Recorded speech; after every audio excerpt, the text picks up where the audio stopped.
Furti nella corrispondenza e banconote sottratte dai plichi postali destinati alla Banca d'Italia. È quanto hanno scoperto i carabinieri del nucleo operativo antifalsificazione monetaria di Roma, insieme ai militari del nucleo investigativo di Padova, al termine di un'indagine coordinata dalla Procura padovana. Una dipendente di 48 anni del centro di smistamento postale di Padova è stata arrestata in flagranza con l'accusa di peculato continuato. Al termine del turno di lavoro è stata trovata con 2 banconote, una da 20 euro risultata falsa e una da 50 euro autentica, che secondo gli investigatori erano state sottratte da raccomandate affidate alla sua gestione.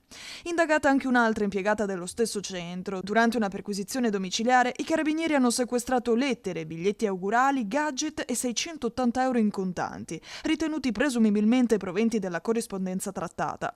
Le indagini sono partite nel luglio del 2025, dopo la segnalazione della Banca d'Italia, che aveva rivelato numerose raccomandate inviate da filiali bancarie del Triveneto prive delle banconote sospette che ne avrebbero dovuto contenere. Gli accertamenti, svolti anche con il supporto della sicurezza di Poste Italiane, hanno permesso di individuare il punto critico proprio nel centro di smistamento di Padova. Fino ad ora le forze dell'ordine hanno accertato 35 episodi di sottrazione di denaro e decine di aperture di plichi ordinari.